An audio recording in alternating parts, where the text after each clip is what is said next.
You can't turn on the TV or look at any social media without realizing that GLP-1 agonists are the rage, whether it's Ozempic or Wegovy or Zepbound, you name the drug, or whether you're doing full dose or micro dosing, everybody's into GLP-1s. So what?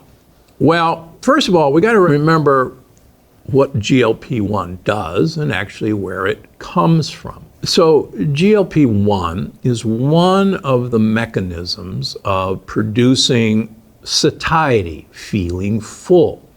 And it's a hormone that's produced in our gut when it's made properly, believe it or not, by bacteria in our gut.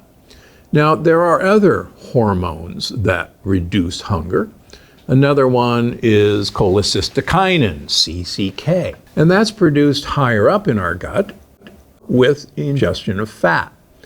Now, there are other suppressing hormones. Many of you have probably heard of leptin, which also tells us not to be hungry. But interestingly enough, most overweight people have what's called leptin resistance.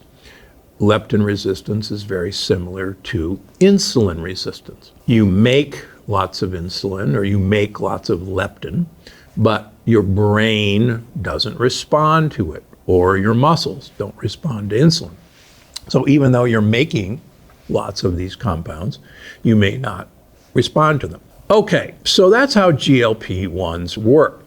So remember, GLP-1s exist because you have a wonderful feedback system from your gut to your hunger centers in your brain that you're full and you don't need to look for anything else. Now, I got very interested in this a few years ago when I was writing The Energy Paradox. And a fascinating study from China I found, which completely changed my mind about where hunger came from. And it's called the gut-centric theory of hunger. And I'll take you back a few years. We used to think that our intestines were just a hollow tube, and whatever we ate went into this hollow tube, and magic happened in this hollow tube, and we would extract sugars, proteins, and fats, and whatever was left over, we pooped out the rear end. And that's what we were taught. With the Human Microbiome project being finished in 2017, we realized for the first time that there was a rather interesting community of 100 trillion bacteria that might have something to do with digestion, that might have something to do with the organism in general.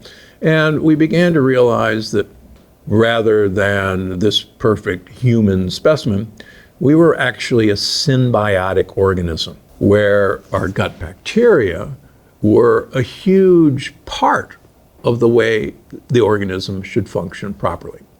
So the gut-centric theory of hunger was when our great-great-grandparents were eating food, they ate not only whole food, but they ate that whole food whole, because that was all you could do with those foods.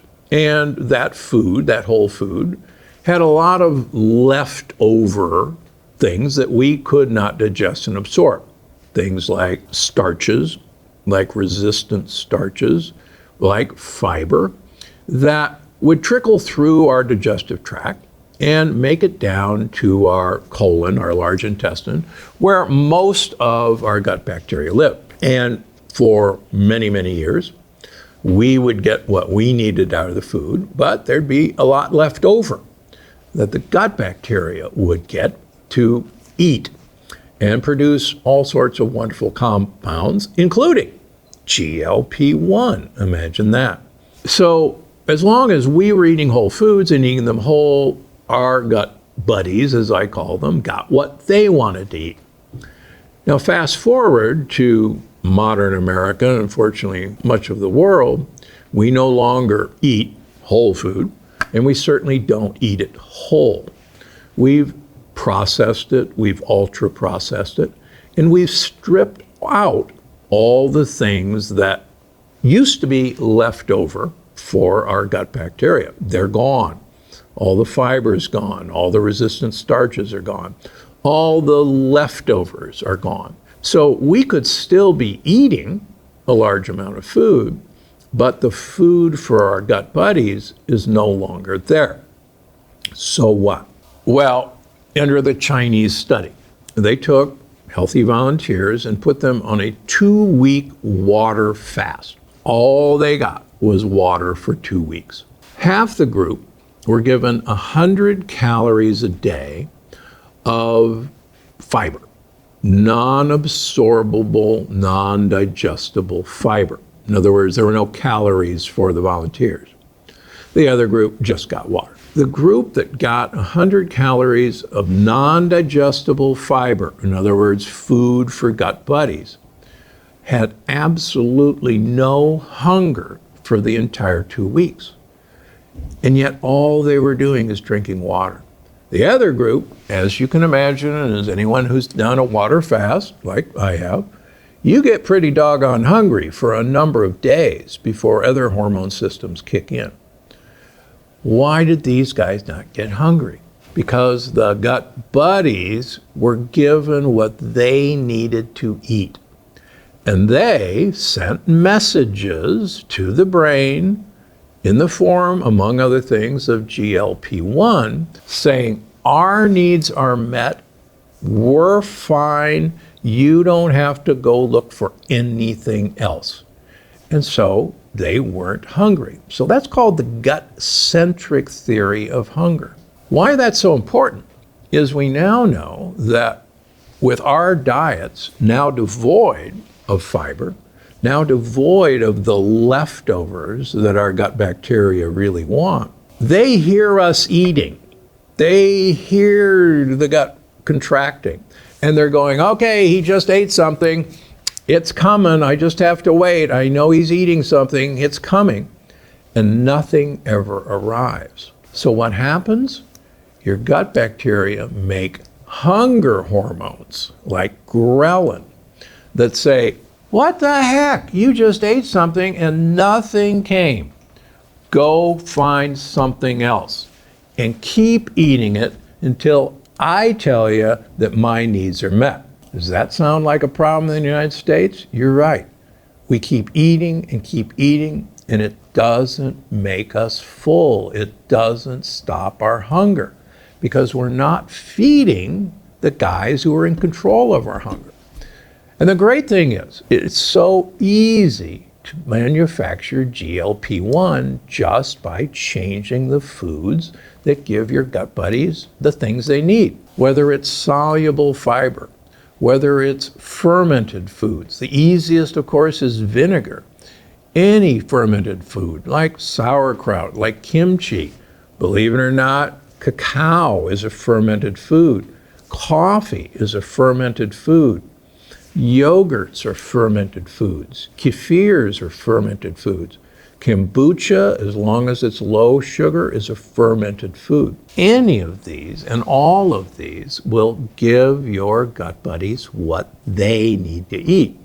And you'll be amazed at how well your hunger is regulated. One other thing that I'm working on for my next book, you won't believe the ability of various seaweed components to help with satiety. The mechanisms are multiple, but even something as easy as adding spirulina or cracked cell chlorella to your program, or eating fermented seaweeds, or even using seaweed extracts goes a long way to activate GLP-1 production, and actually goes a long way to help seal your gut. As many of you know, I'm always experimenting with food.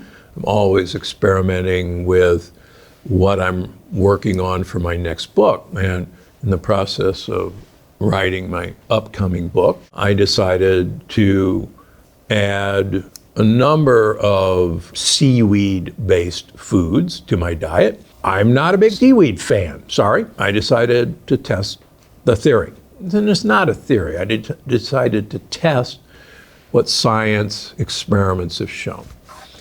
And one of the first things I noticed within days, without changing anything else, except adding these components of seaweed to my diet, that my satiety was really weird. It was like I was injecting GLP-1. And I noticed that literally I didn't want most of my meals. And my wife noticed too. She said, what the heck? Because I was taking home, if we were eating out, half of my meal. Or at home, I'd normally, hey, you're gonna finish that? I'll take it. And I didn't want it. And I'm going, well, this is weird. I haven't changed anything. And I go, well, yes, I have. And this is exactly what the research predicted would happen. And it was literally, and no, I haven't tried GLP-1. It was literally like what my patients describe as the effect of these drugs. This, all of a sudden, they're not interested in eating. And that's exactly what happened to me. So, and again, I don't tell you to do anything until I've tried it. And it was actually an eye-opener for me that it is that sensitive. So, whenever we're thinking about GLP-1s and how well they work, and believe me, they do cut your appetite, let's remember that this was discovered because of what was actually being manufactured by our gut buddies when we used to give them the foods that they needed to thrive. And so the satiety signal comes from the gut by giving the gut buddies what they want to eat. When you're thinking about these drugs, think about making them yourself by giving your gut buddies what they need to eat to help you as a symbiotic organism.